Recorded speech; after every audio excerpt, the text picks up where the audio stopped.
Hello once again, YouTube. MajorTom 2417 here, and you've probably been wondering what I've been doing for the past month or so and change, last few weeks. Well, you're about to find out.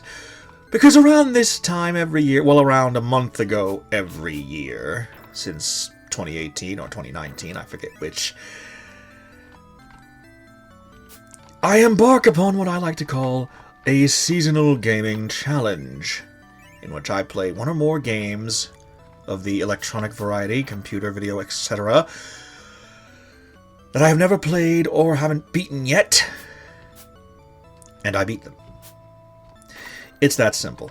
One year, I actually beat all of Quake on Nightmare difficulty. No cheats involved, except for one time when I fell into a lava pit and had to use fly and no clip to get out. Also, if you include enabling mouse look support as a cheat, then why the hell not? Yes, I enabled mouse look support because I sure as hell wasn't going to aim with just the keyboard. But I digress. This year's seasonal gaming challenges have been an interesting bunch, and I'm going to devote a minute or so to each of the games I've played and conquered via this year's challenge. So, without further ado, let's begin. The first game I conquered for my 2026 Seasonal Gaming Challenge was this gem from 3D Realms, Terminal Velocity, a 3D free flight sim / shooter kind of thing, obviously very sci-fi. I beat all of the planets in the registered version, except for the hidden planet that you have to access by entering your name as Terminal and your call sign as Reality.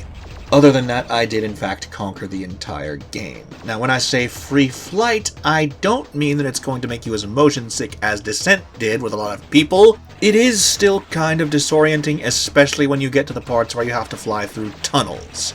Those parts were an absolute pain. Believe me. Other than that, it was fun, not too frustrating, and yeah, pretty good start to the Seasonal Gaming Challenge for this year, and yeah, I don't really have anything else to say about it. Good times. Truly good times.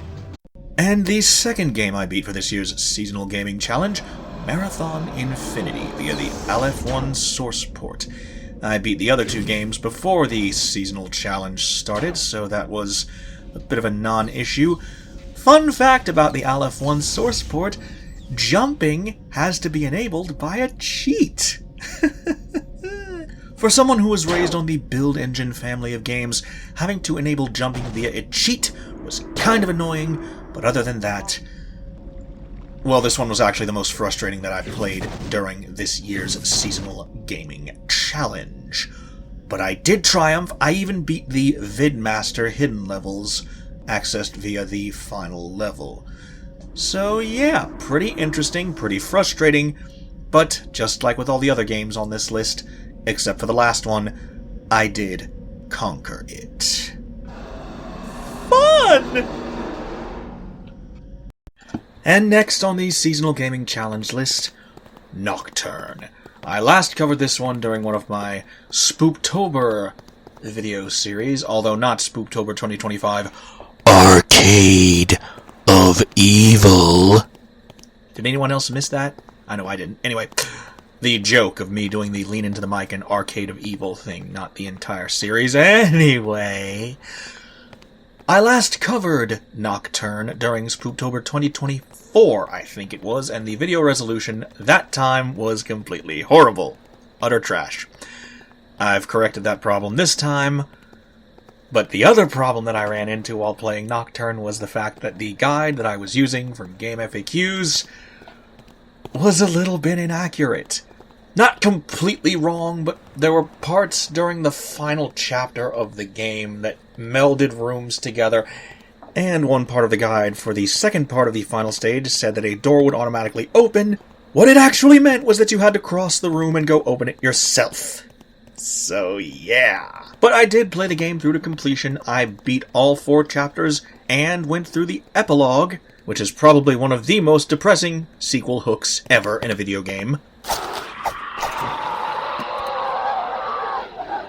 There were some frustrating bits, like the Chicago chapter where Ice Pick, the Frankenstein mobster who helps the stranger out, he likes to wander towards enemies and start punching them, and his punch is very powerful. So powerful, in fact, that if the stranger wanders into the path of one of Ice Pick's punches, the stranger dies in one hit. So that was kind of frustrating. But other than stuff like that and the occasional clunky platforming, Nocturne is a survival horror experience. Well, I don't even know if it's survival horror, really. It's a horror gaming experience that I wholeheartedly recommend.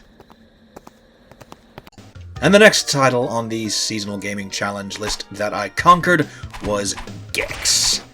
Yes, the original 3DO version.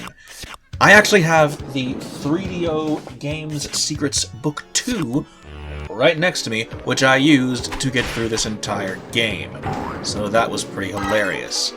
Yes, I did find all the remote pieces for Planet X. Yes, I did get to Planet X and beat that before I faced Rez in the final boss fight. So that was pretty fun. Anyway, GEX, pretty challenging at places, but not as frustrating as Marathon Infinity. Pretty fun. Dana Gould as the voice of GEX is hilarious. Makes me wish Robin Williams had done the voice of a platforming game character. Anyway, this one was a blast to play through. Really enjoyed it. Might go back and play through it again someday. GEX. Pretty good game. Yeah. And the next title on the Seasonal Gaming Challenge list that I conquered over the past month and change, Dungeons & Dragons Tower of Doom, which has in common with the final two entries on this list one thing: the genre of high fantasy, swords and sorcery, mystical creatures, dwarves, elves, magic users, all that good stuff. And more. Anyway, nowhere near as frustrating as Marathon Infinity. In fact, none of the other games on this list have been as frustrating as Marathon Infinity. Although Tower of Doom did have its moments where I wanted to tear my hair out by the roots and scream incoherently. But those moments were few and far between, because the rest of the game was, in fact, very fun. And yeah. I don't have a problem with high fantasy as a game genre. I'm more at home with action-y stuff, sci-fi-ish kind of stuff, in the vein of Duke Nukem 3D, the Alien Armageddon, AMC Squad kind of mods and such. But yeah, Tower of Doom was a good game. Not too frustrating, not too short. I had no problem with it. And in keeping with the previous entry, Dungeons & Dragons Shadow over Mystara. Everything I said about Tower of Doom can be applied to this one, with the addition of slightly cleaner and nicer graphics, a few more selectable characters. Not as frustrating as Marathon Infinity, though it was, in places, more frustrating than Tower of Doom. And there were some hit flashes in this clip that I had to cut during editing, but nowhere near as many as in Metamokester from Spooktober 2025, Arcade of Evil. So yeah, hit flashes are hit flashes, and hit flashes annoy the living crap out of me, and I try to get rid of as many as possible for the convenience of my wonderful viewers. So yeah, this was a good game. And last but not least on the Seasonal Gaming Challenge list, The Elder Scrolls III Morrowind. Game of the Year edition, in fact. And this one, my initial challenge was to beat one quest. Just one. But here's the thing. I got so hooked playing this that I've beaten multiple quests in it, and in fact, am on the verge of beating the entire Tribunal expansion pack. Because this is that fun! My Breton spell sword has reached level 16. I have amassed several quest reward, armor pieces, weapons, and the like. This game is a blast to play. I don't know why I haven't gotten into the Elder Scrolls series before this year, but now I may just go give Arena and Daggerfall a try, because this is fun right here. And the vast majority of that fun is just roaming around, looking for things to do. Clearing out caves, finding random quests to do. It's just freeform role-playing at its finest from the early 2000s. And I have been hooked on this game since I started with the objective of just beating one quest before Easter. So yeah, I love this game. And there you have it. That's what I've been doing for the past month and change. Playing games that I've never played before, and beating games that I've never beaten before. Starting on the day after Mardi Gras, or Fat Tuesday as some call that day, and ending tomorrow, Easter Sunday. In fact, I would like to take this opportunity to recommend to all of you wonderful viewers of mine, try this yourselves next year, on Mardi Gras, Fat Tuesday, whatever you call it. Make a list of games you've never played before, never beaten before. Go through your backlog if you have one. And then, starting the day after Mardi Gras, start playing those games. Work your way through the list.